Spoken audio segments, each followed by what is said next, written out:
नमस्कार, मैं हूं आपके साथ अंजलि। आज की पहली खबर है, हरियाणा में आप कांग्रेस गठबंधन लगभग टूट गया है। आम आदमी पार्टी ने तीसरी लिस्ट जारी कर दी है। हमारी दूसरी बड़ी खबर हिमाचल प्रदेश से है, जहां संझौली मस्जिद विवाद पर पूरे इलाके में तनावपूर्ण माहौल बना हुआ है। आज हिंदू संगठनों ने प्रदर्शन का ऐलान किया है।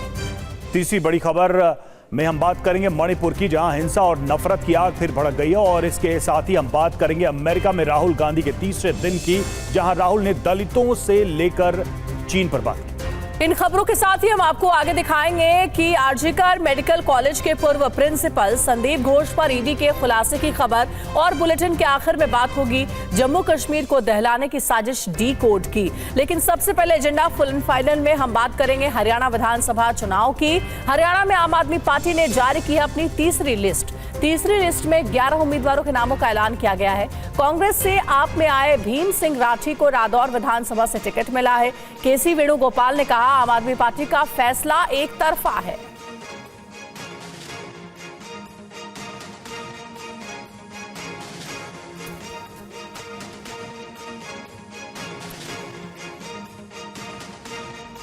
तो आम आदमी पार्टी की तीसरी लिस्ट जारी हो गई है, उसकी कुछ बड़ी बातों पर गौर करेंगे बिग बॉल के माध्यम से। ये देखिए बड़ी बातें क्या हैं आम आदमी पार्टी की लिस्ट से जुड़ी हुई। 11 उम्मीदवारों के नाम का ऐलान किया गया है। कांग्रेस बीजेपी के बागियों को टिकट दिया गया है। अब तक 40 उम्मीदवारों के नाम का ऐलान किया जा चुका है। कांग्रेस से आए भीम सिंह राठी रादौर से उम्मीदवार हैं। बीजेपी से आए सतीश यादव को रेवाड़ी से टिकट दिया गया है। बीजेपी से आए सुनील राव को अटेली से टिकट दिया गया है। सुनील राव एक्टर राजकुमार राव के बहनोई हैं। हरियाणा में आम आदमी पार्टी से गठबंधन टूटने से कांग्रेस नाराज है। चर्चा जारी थी, हम बातचीत को तैयार थे। कांग्रेस सूत्रों का कहना है आम आदमी पार्टी ने एक तरफा फैसला लिया है। राहुल गांधी ने बड़ा दिल दिखाया था, आपका जनाधार नहीं होते हुए भी सीट दे रहे थे।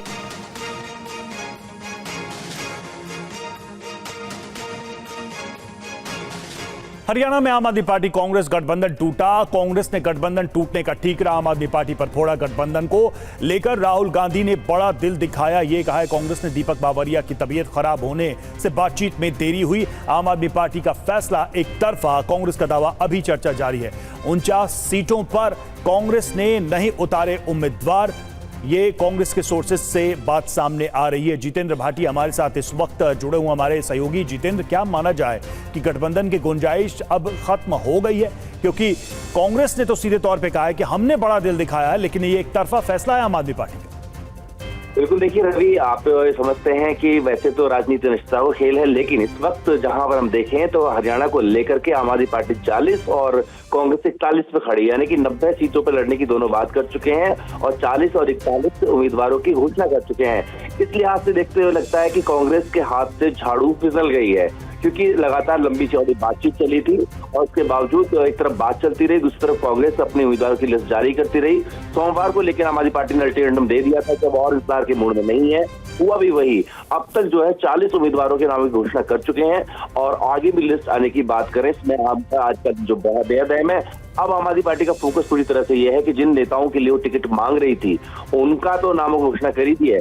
साथ ही साथ कांग्रेस और बीजेपी में जो भी उनको बागी नजर आ रहा है, जिसके अंदर जरा सा पोटेंशियल नजर आ रहा है, उसको टिकट दे रही है। वो ये जो नेता है वो पार्टी छोड़कर आते हैं, ज्वाइन करते हैं और रात होते होते उनको जो है उम्मीदवार बना दिया जाता है। तो ऐसे में लग रहा है कि गठबंधन जो है अब वो नहीं बनने के आसार हैं। लेकिन जैसा आपने पहले भी कहा कि राजनीति निष्ठाओं का खेल है, तो आगे भी हो सकता है कि बैक डोर्स टॉक चल रही हो। लेकिन फिलहाल जिस तरीके से कांग्रेस ने ठीकरा आम आदमी पार्टी के स्तर पर फोड़ा है, तो उससे लगता नहीं कि गठबंधन होगा।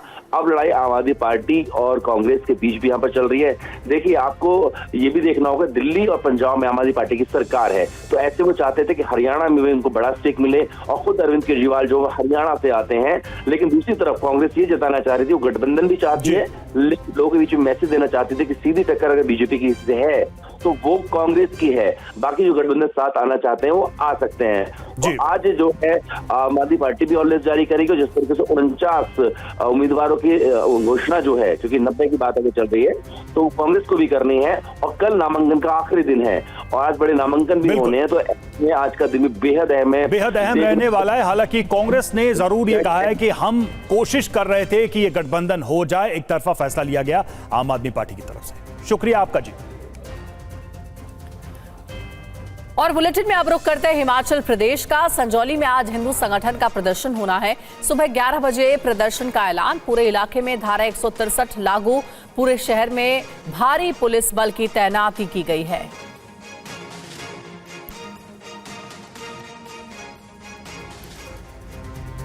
और आइए एक नजर डालते हैं संजौली में होने वाले विरोध प्रदर्शन और उसको रोकने के लिए पुलिस के एक्शन पर। जी हां, तो प्रदर्शन का प्लान 11 बजे धरना प्रदर्शन और मस्जिद के बाहर प्रदर्शन का ऐलान किया गया है। हिंदू संगठनों का प्रदर्शन है। विश्व हिंदू परिषद का समर्थन, मस्जिद गिराने का अल्टीमेटम दिया गया है। तो प्रशासन की इस पर तैयारी क्या है वो भी देखिए। संजौली में धारा 163 लगा दी गई है। सुबह 7 से रात 12 बजे तक लागू रहेगी। लाउड स्पीकर के इस्तेमाल पर रोक और हथियारों पर पूरी तरह से प्रतिबंध। सांप्रदायिक पोस्टर पर रोक है। बिना इजाजत धरना प्रदर्शन नहीं करने को कहा गया है। और कहां कहां धारा 163 लगाई गई है वो भी देख लीजिए। नौबहार चौक, ढली टनल के ईस्टर्न पोर्टल, आईजीएमसी संजौली चौक पर लगाई गई है। संजौली चौक पर भी है और चलौठी ढली पर भी ये धारा लगाई गई है।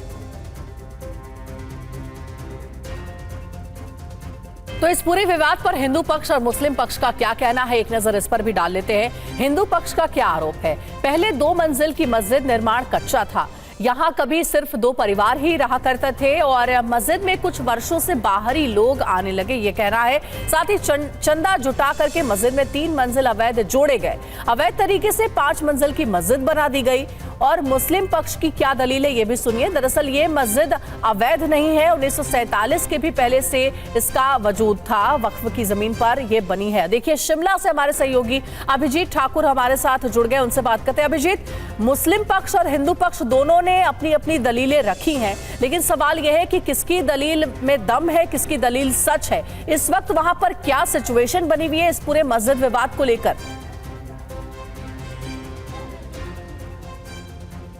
देखिए, सबसे पहले जो स्थानीय लोग हैं या फिर हिंदू संगठन कहें तो उनमें इस बात का आक्रोश है कि ये मामला लंबे समय से अदालत में चल रहा है और 45 सुनवाई के बाद भी आज तक निर्णय पर नहीं पहुंच सकी जो म्युनिसिपल काउंसिल की जो ये कोर्ट है वो। उसके अलावा आज जो यहाँ पर व्यवस्था की गई, हिंदू संगठनों ने फैसले में देरी को लेकर ही अपना विरोध जताया था और उसकी वजह से ही आज यहाँ पर ये स्थिति देखने को मिल रही है कि उन्होंने तमाम रोक के बावजूद भी विरोध प्रदर्शन और आंदोलन का आह्वान कर दिया, जिसकी वजह से ये सुरक्षा की डिप्लॉयमेंट जो आप देख रहे हैं, जो हिमाचल पुलिस की जो पर डिप्लॉयमेंट है वो यहां पर की गई है। 163 धारा जो है वो लागू कर दी गई और किसी भी तरह के गैदरिंग की कोई इजाजत यहां पर नहीं है। तो 1000 से ज्यादा पुलिसकर्मियों की तैनाती की गई है। किसी भी तरह से लॉ एंड ऑर्डर की कोई सिचुएशन ना हो, इस बात को ध्यान में रखते हुए यहां पर इस तरह की डिप्लॉयमेंट आज की गई। और संजौली के आसपास तमाम इलाकों में जगह जगह चेक पोस्ट बनाए गए हैं, बैरिकेडिंग्स लगाई गई है। जो भी वाहन यहां पर आ रहे हैं उनकी चेकिंग होगी और उसके बाद ही उनको प्रवेश करने दिया जाएगा। कहीं पर भी एकत्रित होने की कोई इजाजत जो है वो नहीं है और प्रशासन पूरी सख्ती से इसका पालन अभी कराना शुरू करेगा। सुबह के समय लोगों को थोड़ी सी इसमें रिलीफ जरूर दी गई है क्योंकि बच्चों को स्कूल जाना होता है, लोगों को ऑफिस जाना होता है, लेकिन उसके अलावा अगर हम बात करें तो पूरे शहर को एक तरह से छावनी में तब्दील कर दिया गया है। किसी भी तरह के कोई विरोध प्रदर्शन को यहाँ बिल्कुल हम देख भी पा रहे हैं अभिजीत, आपके पीछे भारी पुलिस बल की तैनाती है। किसी भी तरीके के विरोध प्रदर्शन में कोई अप्रिय घटना ना घटे, इसलिए पुलिस पूरी तरीके से शिमला में मस्जिद विवाद को देखते हुए मुस्तैद है। नजर बनाए रखिएगा। बहुत शुक्रिया आपका पूरी जानकारी देने के लिए। और अमेरिका में नेता प्रतिपक्ष राहुल गांधी का बयान सामने आया है। सरकार में 90% भारतीयों का प्रतिनिधित्व नहीं, कॉर्पोरेट ब्यूरोक्रेसी में दलितों का प्रतिनिधित्व नहीं। चीन को लेकर फिर बोले राहुल गांधी, चीन की ताकत में इजाफा हुआ है। So what is the participation of lower castes, of tribals, of Dalits in, for example, the corporate world? What is the participation in the media? What is the participation in our bureaucracy? The point I made about the secretaries is that if you look at the Indian government, 70 secretaries basically determine the direction of it, right? And I made this point again and again in the election that 90% of India doesn't have representation among those people. There's a huge increase in China's power. China is our neighbor. We have a relationship with the United States. So we are right in the middle of all this geopolitical change. And so we have to have a long-term vision, strategic vision, and it shouldn't It shouldn't be one tactical move after another tactical move. Agenda full and final में अब खबर मणिपुर से। मणिपुर में फिर बिगड़े हालात। इंफाल में छात्रों का प्रदर्शनकारियों ने गाड़ियों में लगाई आग। पुलिस ने प्रदर्शनकारियों पर आंसू गैस के गोले छोड़े। मणिपुर में 5 दिन के लिए इंटरनेट सेवा बंद। सीआरपीएफ के 2000 जवान भेजे जाएंगे मणिपुर।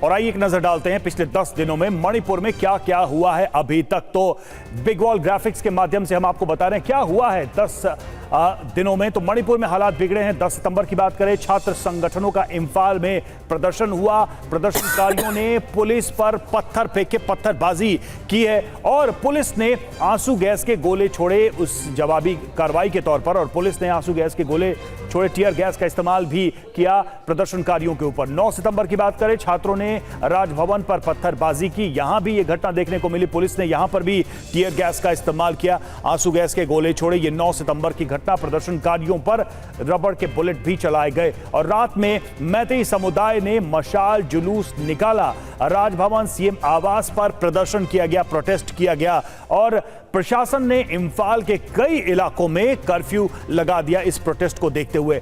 15 सितंबर शाम 3 बजे तक के लिए इंटरनेट बंद करने का ऐलान किया गया। 7 सितंबर को क्या हुआ, तो विष्णुपुर में रॉकेट से हमला किया गया। 7 सितंबर को विष्णुपुर के ट्रोंगला ओबी में रॉकेट से अटैक किए गए थे और रॉकेट हमले में 2 इमारतें क्षतिग्रस्त हुई थी, 2 बिल्डिंग्स को नुकसान पहुंचा। रॉकेट हमले में एक बुजुर्ग की मौत भी हुई थी। और 1 सितंबर की बात करें तो पश्चिमी इंफाल में ड्रोन से अटैक किया गया था। ड्रोन से 3 बम गिराए गए थे जिसने पूरे देश का ध्यान अपनी तरफ खींचा। पुलिस को कांगपोकली में एक और ड्रोन मिला था। तो इस तरह से ये हमले किए गए। हम आपको बता रहे हैं कि एक के बाद एक जो तारीख वार कैसे घटनाएं मणिपुर में हुई हैं और किस तरह के हालात यहां पर बने हैं।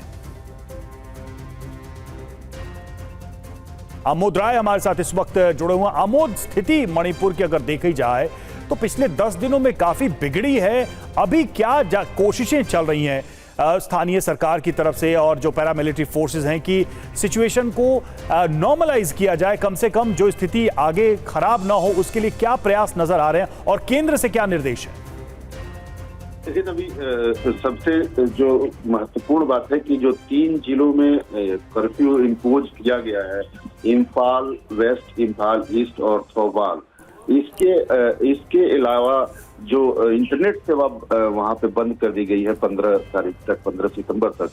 ये अपने आप में दिखाता है कि वहां लॉ एंड ऑर्डर की सिचुएशन, ये एक्सट्रीम पोजीशन में काम किया जाता है कि इंटरनेट सेवा बंद किया जाता है और बिल्कुल वहां पे लॉ एंड ऑर्डर खराब हो चुका है। सबसे महत्वपूर्ण बात यह है कि केंद्र सरकार के द्वारा स्थापित वहां जो ब्यूरोक्रेट्स हैं, सीआरपीएफ के फॉरवर्ड डीजी कुलदीप सिंह हैं, राजीव सिंह हैं, जो वहाँ के डीजी हैं, ये लोग काम कर रहे हैं। और मुख्यमंत्री जो हाल में मुलाकात मुख्यमंत्री ने किया था गवर्नर से, वो कहीं न कहीं उनकी मांग थी कि जो यूनिफाइड कमांड है सेना पुलिस को कि उनको दिया जाए और ये कमांड अभी केंद्रीय अधिकारियों के पास है। तो निश्चित तौर पे ये कह सकते हैं कि अभी मणिपुर में जो स्थिति है उस पर पूरी तरह से केंद्र सरकार निगाह रखी हुई है। उसी के पल पल की खबर और पल पल की जानकारी केंद्र सरकार के पास है। स्टेट गवर्नमेंट के द्वारा यूनिफाइड कमांड नहीं ऑपरेट किया जा रहा है, लिहाजा वहाँ जो भी सिचुएशन है केंद्र सरकार उस पर नजर बनाई हुई है, उसको कंट्रोल करने की कोशिश भी कर रही है। और जो कुकी और मैतेई समुदायों के बीच विश्वास बहाली के लिए एक समूह बनाया गया था, उसकी बैठक भी लगातार चल रही है। लेकिन अभी जिस स्थिति से राज्य गुजर रहा है, थोड़ा वक्त और इसमें लग सकता है पूरी तरह से कंट्रोल में आने में। रवि, शुक्रिया आमोद आपका हमसे जुड़ने के लिए, इस जानकारी के लिए। आगे बढ़ते हैं। आरजीकर मेडिकल कॉलेज के पूर्व प्रिंसिपल संदीप घोष के ठिकानों पर ईडी की रेड पड़ी है। तलाशी के दौरान संपत्ति के कई दस्तावेज भी मिले हैं। कोलकाता में 2 फ्लैट, एक फार्म हाउस, संदीप घोष के बीवी के नाम 2 घर भी हैं।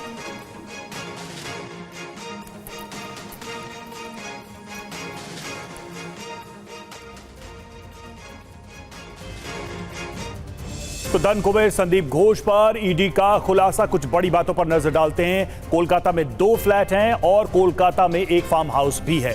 पत्नी के नाम कई संपत्ति हैं। मुर्शिदाबाद में एक फ्लैट भी है और कई आपत्तिजनक दस्तावेज भी बरामद किए गए हैं। घर से कई डिजिटल डिवाइस भी जब्त किए गए हैं। संदीप घोष को लेकर यह बड़ी जानकारी सामने आ रही है। और अब बात कोलकाता में जारी डॉक्टर्स के प्रदर्शन की करेंगे। कोलकाता के आरजीकर अस्पताल के बाहर डॉक्टर्स ने पूरी रात धरना दिया है। डॉक्टर्स का कहना है कि न्याय मिलने तक ड्यूटी पर हम नहीं लौटेंगे। सुप्रीम कोर्ट ने दिया था काम पर लौटने का आदेश। ममता सरकार का मुलाकात का न्योता भी ठुकरा दिया गया है। और रविशंकर दत्ता ज्यादा जानकारी के साथ जुड़ गए, उनसे बात करते हैं। रविशंकर, ममता सरकार ने मिलने के लिए समय दिया था, ऑफर दिया था मुलाकात का, लेकिन डॉक्टर्स की ओर से वो ऑफर ठुकरा दिया गया है। क्या कहना है डॉक्टर्स का? विरोध प्रदर्शन लगातार जारी है। क्या सरकार के एक्शन से वो खुश नहीं है? देखिए, 2 दिन पहले ममता बनर्जी ने एक मीटिंग में कहा था कि उत्सव का समय आ रहा है, आप उत्सव में लौटिए। लेकिन डॉक्टर्स लोगों का कहना है जब तक ये आरजी का घटना में जो पीड़ित है उनको अपना जस्टिस नहीं मिलता तो वो लोग काम पे नहीं लौटेंगे। और इसीलिए कल पूरी रात शास्त्र भवन जो है हमारे यहाँ पे हेल्थ डिपार्टमेंट, उसके बाहर डॉक्टर्स लोग धरने में बैठे और धरने में बैठे हुए उनका मांग यही है कि प्रिंसिपल सेक्रेटरी जो है हेल्थ का और उसके साथ साथ जो डायरेक्टर ऑफ हेल्थ एजुकेशन और डायरेक्टर ऑफ हेल्थ मेडिसिन जो है उनका पदत्याग यहाँ पे चाहिए। उसके बाद ही वो अपना मांग जो है वो पूरा होने के बाद ही वो काम पे लौटेंगे।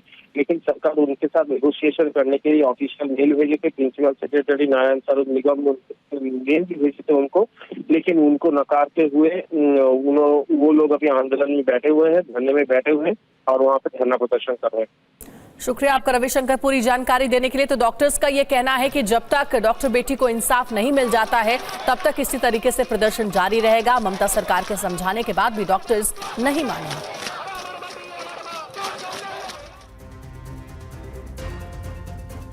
और जम्मू कश्मीर चुनाव को लेकर बड़ी खबर है। जम्मू कश्मीर से चुनाव में आतंकी कर सकते हैं बड़ा हमला। बड़ी राजनीतिक पार्टियों के कार्यकर्ताओं पर कर सकते हैं हमला। चुनाव में AK-47 हैंड ग्रेनेड से तबाही की साजिश। खुफिया एजेंसियों ने जारी किए 5 अलर्ट।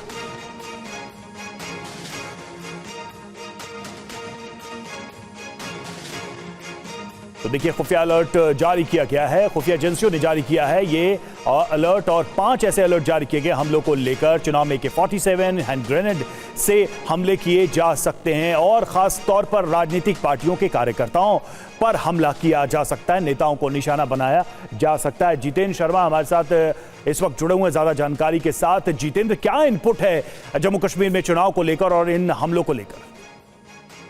जी बिल्कुल, देखिए अलग अलग ये इनपुट है जिसमें साफ तौर पर कहा गया है कि आगामी चुनाव के मद्देनजर जो आतंकी उनकी कोशिश होगी कि किसी भी सूरत में घाटी का माहौल खराब किया जाए। उसको लेकर बकायदा जो आतंकियों की एक्टिविटी इस वक्त देखी गई है हाल फिलहाल में जम्मू कश्मीर के अंदर, खासतौर से घाटी के अंदर, उसको लेकर बकायदा IB की तरफ से 5 अलर्ट जारी किए गए हैं। जिसमें पहले अलर्ट में कहा गया कि 29 अगस्त को रात करीब 10 बजे 2 संदिग्ध आतंकियों को AK-47 राइफल के साथ और ग्रेनेड से लैस इनको कुपवाड़ा के पास देखा गया है। और ये लोग जो सुरक्षा फोर्सेस के ठिकाने हैं, जो नाका पार्टीज होती हैं, जो चेकिंग करती हैं, जगह जगह बैरिकेडिंग कर उनको टारगेट कर सकते हैं। इसके अलावा जो दूसरा अलर्ट है वो 29 अगस्त का है, जिसमें साफ तौर पर कहा गया है कि 3 आतंकियों को सनमार्ग गांव के पास देखा गया है बगीचे के अंदर, और इनकी जो मूवमेंट है वो शेखपुरा की तरफ होती हुई दिखाई दे रही है। और ये लोग गैर कश्मीरियों को टारगेट कर सकते हैं, राजनीतिक पार्टी के वर्कर्स को टारगेट कर सकते हैं और सुरक्षा फोर्सेस के जो काफी होते हैं उनको टारगेट कर सकते हैं। इसके अलावा 2 अन्य इसी तरीके के, और तीसरा कैलाश यात्रा को लेकर है, जिसमें साफ तौर पर कहा गया है कि उधमपुर के पास कैलाश को। बिल्कुल जितेंद्र, अपने आप में ये चिंता की बात है ऐसे समय में जब जम्मू कश्मीर में चुनावी तैयारियां चरम पर हैं। शुक्रिया आपका हमसे जुड़ने के लिए जानकारी।